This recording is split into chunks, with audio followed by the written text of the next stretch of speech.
Hello, this is Richard Claus of Student Engagement Staff, Glendale Community College again for our Philosophy 101 class as we're working through our readings on the issue of ethical theory. We are now coming to what's called the virtue ethics, and the main person here is Aristotle. Hopefully you've done your reading. I'm on page 482 of the 4th edition of our book, and one of the first things to say about this reading, which I hope you've done already, is that it is a lot easier than Kant. Kant was a struggle, and it was very difficult at times to work through in terms of Kant's thinking, his concepts, and even some of the vocabulary, what he's getting at. I find reading Aristotle, he's an ancient writer, and yet his writing seems to flow very simply. And I hope you found the same way. Matter of fact, I found that as I read Aristotle, and then I read our author, Chaffee's comments, he didn't have too much to add to Aristotle. Aristotle actually brings out his thoughts fairly simply, fairly lucidly, and so I think he's easy to follow that way. So what I'm going to do today, we're going to work through the readings again, some of the key points that I want you to see. So again, thinking of our time just sort of as a supplement to your reading, here's some of the key points you should have gotten. Hopefully you're also watching some of the other videos we posted on there, from the Crash Course Philosophy video, as well as the wireless philosophy video on Aristotle and his ethics. And so I think those things all together, plus this reading, hopefully this video, will help you to get a full picture of Aristotle's ethics and what might be beneficial for you today. So we'll do this first video on the reading. I'm going to do a second video then on some strengths and weaknesses of Aristotle's theory, so it goes beyond the reading. So hopefully you'll be interested in that as well. But on 482, our reading begins, and we're talking about virtue ethics, and the key point here is to think about not so much what a person does, but what a person is. So the issue is not so much on action-based ethical theories, such as Kant's deontological ethics, the maxims and the rules, or even utilitarianism. You want to choose the rule that will maximize the most happiness for the most number of people. But rather the issue here is not the rules, but rather the person themselves. What kind of character are you becoming? So the goodness is defined, and the ethical theory is defined by how do you become a good person that will naturally do the good spontaneously and with a reasoned understanding. So that's the key thing. Not so much what you do, but who you are, your character, which is slightly different, significantly different actually, than what we've been looking at so far with Kant and then Bentham and Mill. You'll notice here on 483 in the 4th edition, the green box, right in the middle there says, similarly, it is by doing just acts that we become just. By doing temperate acts that we become temperate. By doing courageous acts that we become courageous. For Aristotle, it's not simply about, I need to go learn something, but actually we need to engage myself, my body, my mind, my reason, in doing good actions. This is how we become good people. And I think there's something true here, no matter what your ethical theory is, that to begin to embody that which is good takes practice. Nobody simply becomes, they read a book and say, oh, I know what to do now I'll go do it consistently all the time, every time. We certainly need to train ourselves, and I think Aristotle recognized that. So we need to do things, and as we do things, character is formed. So we want to make sure that our character is formed in the right way, so that we'll always do the right thing at the right time to the right people, as we'll see. So we become habituated to respond to things around us in the right way because we are the right kind of people. On page 484, he talks about happiness, but our author Chaffee says this: for Aristotle, one thing that happiness doesn't mean is the hedonistic notion of seeking sensual, unrefined pleasure, which he considered to be a life fit only for cattle. And you think about John Stuart Mill's reflection on the pig's life. And so Aristotle recognizes it's not simply about pleasure. Matter of fact, he's going to make a distinction between happiness and pleasure on the bottom of this page as well. Matter of fact, let's go to the very bottom of that page, 484, that green box area. He says, we speak of that which is sought after for its own sake as more final than that which is sought after as a means to something else. He goes on at the end of that sentence, and we speak of a thing as absolutely final if it is always desired in itself and never as a means to something else. So what is it that I desire as the means, as the final means, as the final end, not as a means, but as the final end? And he says it's happiness. He says, it seems that happiness preeminently answers to this description, as we always desire happiness for its own sake and never as a means to something else. whereas we desire honor, pleasure, intellect, and every other virtue, partly for their own sakes, and partly also as a being a means to happiness. I circled in my book happiness and pleasure because he made a distinction. So he says pleasure is a means to happiness. And this is what brings up the big word you've probably seen in the videos. It's in the textbook on 485, and I'm surprised he didn't put it in the side panel, actually.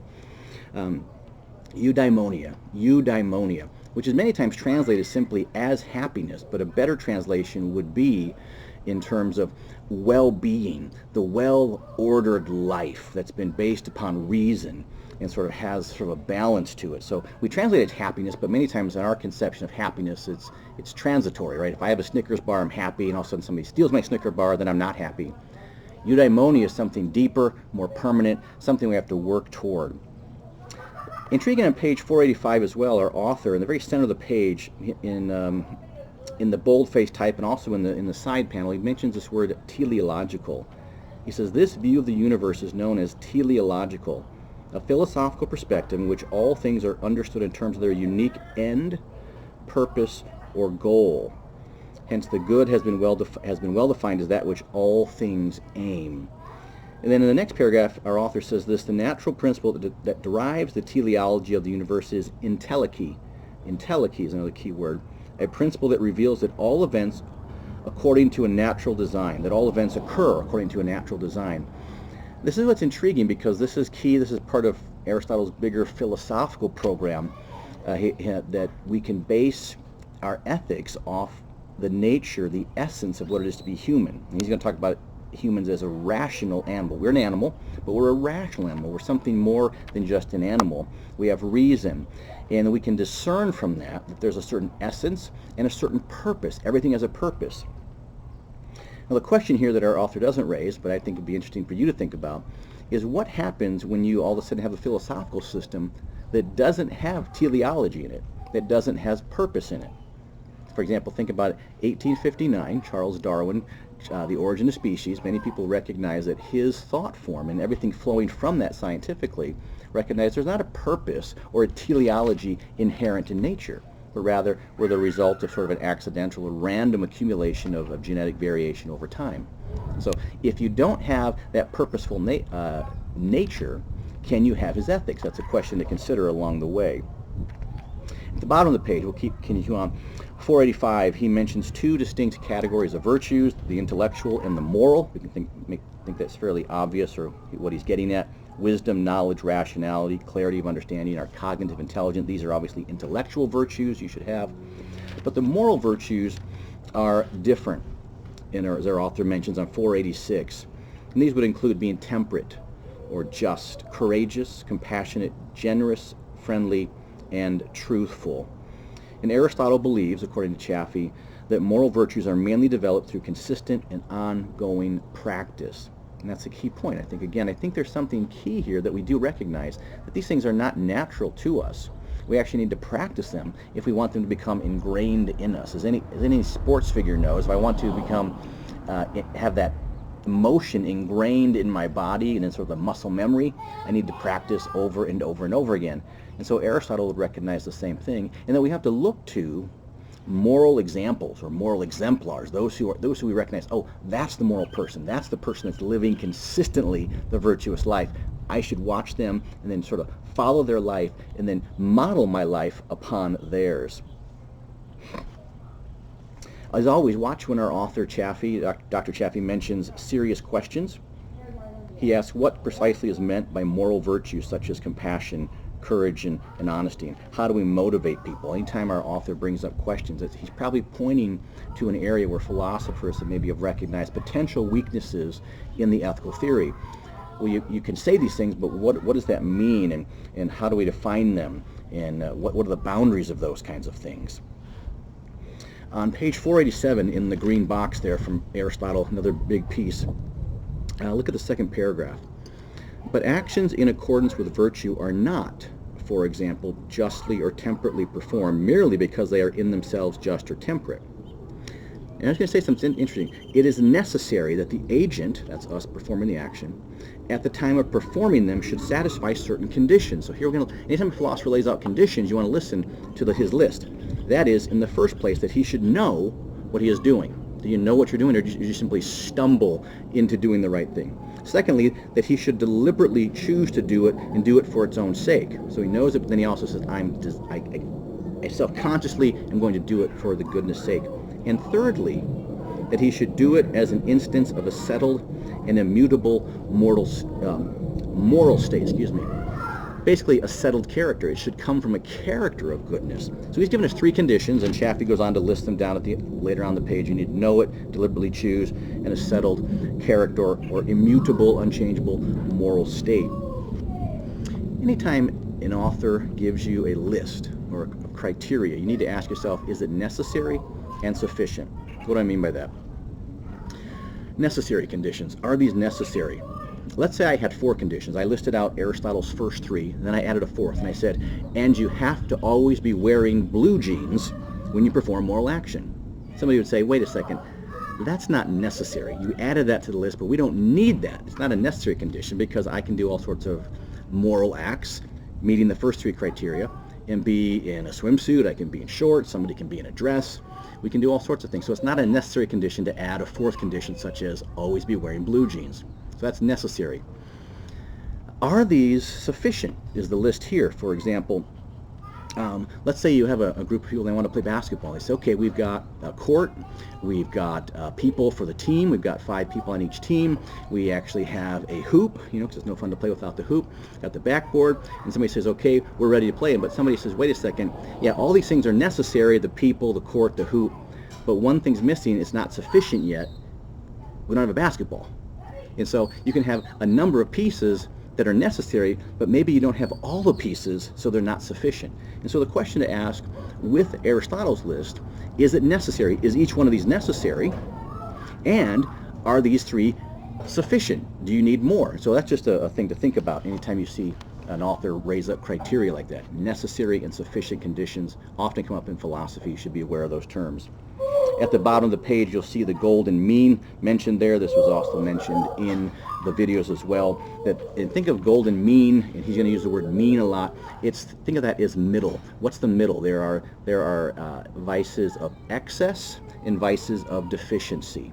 And so we'll see a list. He comes up later. But he's looking for the middle road. What exactly fits in the middle? And he believes he can discern the right kind of character by what sort of lays in the middle, avoiding excesses, avoiding deficiencies. So if it's perfect, you shouldn't have to add anything to it or take anything away from it. At the bottom of 488, you'll see an interesting passage in the green box there.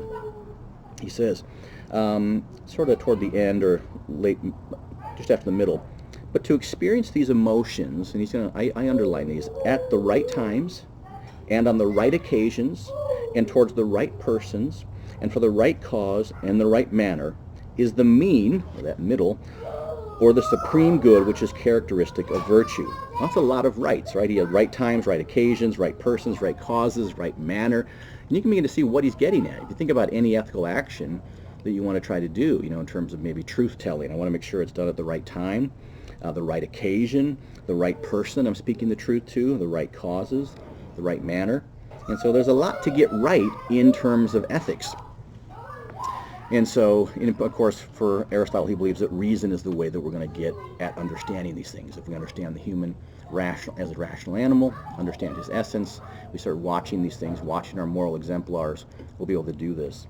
Again, on 489, our author Chaffee raises what he calls some serious questions in his first full paragraph there, in his font. For example, if the ideal virtue, the mean state or that middle state, varies from person to person, situation to situation, how can we know for certain if we are hitting the mark? Later on he says, what about the case of conflicting opinions about what hitting the mark actually means, and what standards can we use to decide? We'll come up with some of those issues in our next video, maybe some of the issues that is this theory sufficient in and of itself, or does it need some more things? Again, what our author recognizes, though, is that Aristotle is giving us very specific examples. He's going to even mention that the general rules are helpful, but we need to apply them to particular cases. And I think what Aristotle's doing here is that he feels that as he applies it to particular cases, you'll begin to resonate with them. It's like, oh, I see what you mean. If you apply it to a very specific case, and you're talking about this and these kinds of actions with this kind of person, he's hoping that his ethical theory will sort of resonate with you, make sense. It'll sort of fit with what you already believe, or it'll fit with reason if you think about it a little bit. So that's, I think, what Aristotle is doing here. You can see the list on 490, and hopefully you've seen that list already in your reading, and also some of the videos about the mean, or that middle virtues of courage, temperance, generosity, magnificence, friendliness, and all the rest that are listed there, and then the excesses and the deficiencies. He goes on, and he begins to recognize that on 491 in the green box, the very last sentence, just that one sentence to take note of, that is the reason why it is rare and laudable and noble to do well. It's tough to do this. Aristotle recognized that it's difficult to get all the right actions, the right people, the right occasions, right time, right motives, all lined up with exactly that middling, that mean, golden mean of virtues that's not excessive, not deficient. And so this takes time. But he recognizes it's difficult to do, and you have to be devoted to this. And some authors have recognized that this theory in particular, Aristotle's theory and virtue ethics in general, tends to join itself very clearly to political theory, because you need a political, matter of fact, Aristotle did do that. This was part of his political theory, because you needed to have a state, a governmental group that provided for its citizens to be able to experience this kind of moral education. This doesn't just happen out if people are just living for themselves out in the woods or on an island someplace. You need actually a government, you need a structure, you need an educational structure. We want to educate the youth to give them moral examples, and then the moral training, which will sort of train their characters in this way. And so for Aristotle's ethics, it's actually a subset of his political ethics in general. On page 492, to end up here, he says in that green box again, just look at the last sentence there. Since then, it is the reason that is the truest sense in man. The life that consists in the exercise of the reason is the best and pleasantest for man, or most pleasant for man, and therefore the happiest. Remember, happiest is not simply that momentary happiness. Eudaimonia is the well-being. And reason's going to get us there. Our author recognizes this is a grand and inspiring vision of the good life, but it's also difficult to sometimes put into practice. And the last box there on 492 in the green, but let us first agree that any discussion on matters of action, ethical action, cannot be more than an outline and is bound to lack precision. So says Aristotle. I think he's right. He recognizes this is difficult to put all together into one package. Even though we're attempting to use our reason, sometimes it's difficult to discern. And you actually have to have the right background, the right educational background, the right governmental background that provides that education, in which all this comes together to flow into the good life, or eudaimonia. Well, that's Aristotle for now. Hopefully that helps with your reading, and hopefully the videos has helped as well. It's a fascinating theory. Next time I'm going to talk about some of the positives of the theory, and then some of the potential philosophical problems of the theory, and ask ourselves the question, and have you consider, is this a good standalone theory, or does it need to stand with something else? All right, until next time, thanks.